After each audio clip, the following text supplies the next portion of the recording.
सूखे पत्तान को चूरो बना के आपस में बांट लियो। ठाकुर जी आचार्य बन के बैठ गए और बोले सुनो, मैं मंत्र बोलूंगा और जैसे ही कहूं स्वाहा सबरे डालियो, और नेक भी यदि तुमने चूक करी ना, नेक भी मैंने स्वाहा बोली और तुमने नहीं डालो तो फिर मोते मत कहियो। यदि तुम्हारी पत्नी कांडी आ जाए, एक हाथ लूली आ जाए, लंगड़ी आ जाए तो समय पर स्वाहा करना पड़ेगा। सब ग्वाल बाल बोले जो कहे वो लाला सो करेंगे, तू करवा।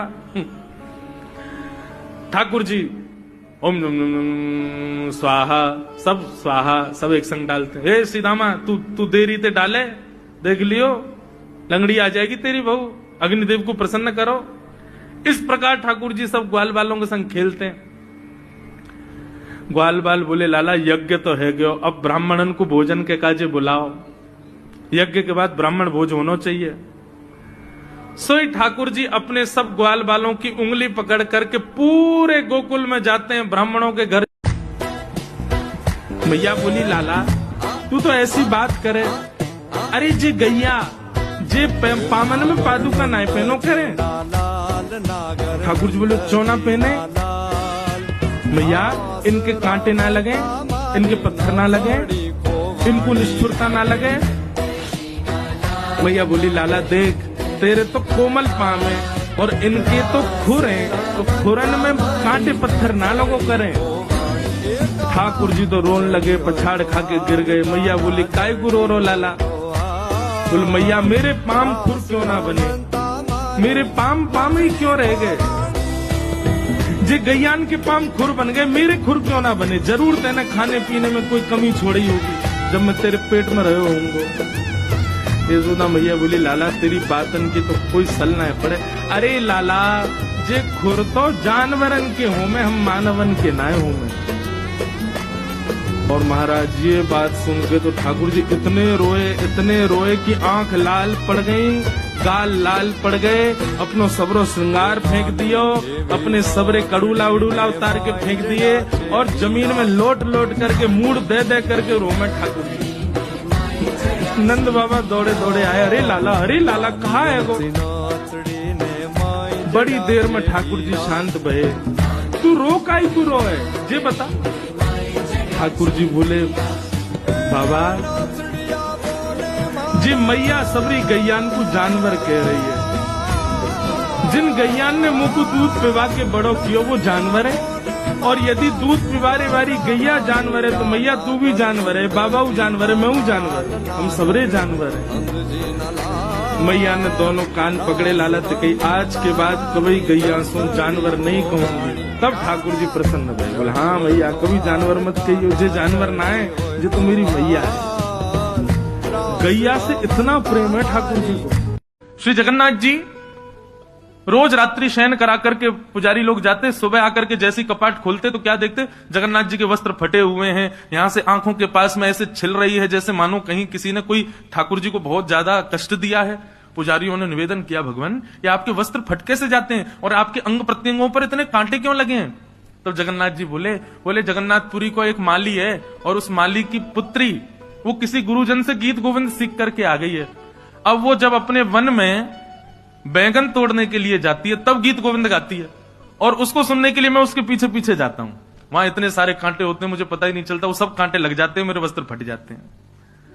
तब महाराज पुजारियों ने उस माली की कन्या को बुलवाया और श्री जगन्नाथ जी के सामने बैठाया, बोले अब यहां गाया करो गीत गोविंद।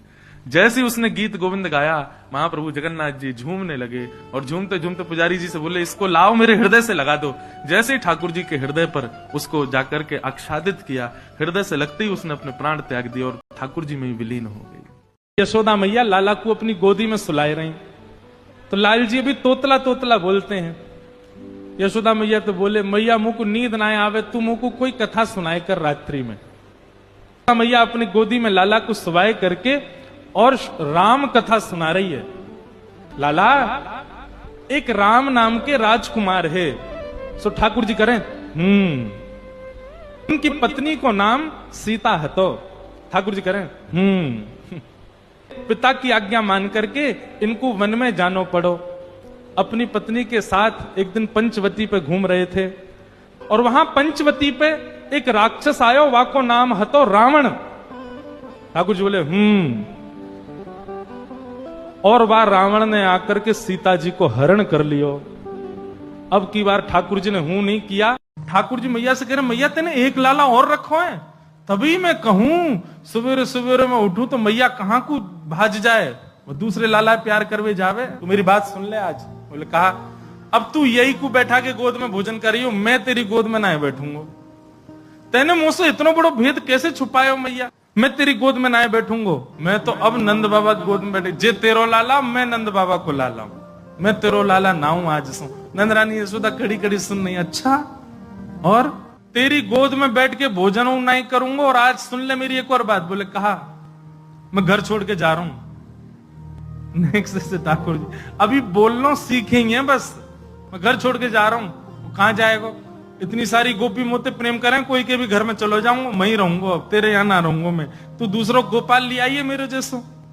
अभी भी लाल जी मैया कोई दूध पी में, तो ठाकुर जी कह रहे हैं, मैया तेरो दूध ना पीऊंगा, आज से तो मैं गैया के नीचे जाके वाके थनन को मुंह में लेके पिया करूंगा, तेरो दूध आज से पीनो बंद। इस दुनिया में जो सीधा है वही सबसे ज्यादा टूटा हुआ है, जो सच्चा है उसी को सबसे ज्यादा झूठा कहा जाता है। लोग तेरी मुस्कान को नकाब समझते हैं, तेरे आंसू किसी को दिखते ही नहीं।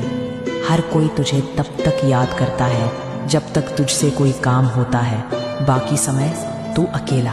पर तू अकेला नहीं है, कृष्ण देख रहे हैं, वो जानते हैं तू रिश्तों में कितना टूटा।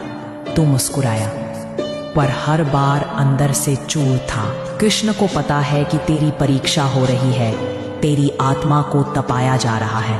उन्होंने भी अपनों से ठोकर खाई, मामा ने मारने की कोशिश की, सखा युद्ध में खड़ा हुआ, प्रेम को त्यागना पड़ा। कृष्ण जानते हैं अकेले चलना क्या होता है, इसलिए जब तू टूटा हुआ महसूस करे तो डर मत, क्योंकि वो तूफान तुझे मिटाने नहीं आया, वो तुझे श्री कृष्ण के जैसा बनाने आया है। जिस दिन तू इस अग्नि में खरा उतर गया, उसी दिन तेरी खामोशी, तेरा सहना, तेरा सच्चापन एक ऐसी चिंगारी बनेगा, अपनी झूठ हर धोखे का जवाब बन जाएगा। कृष्ण चुप है पर वो न्याय करना जानते हैं।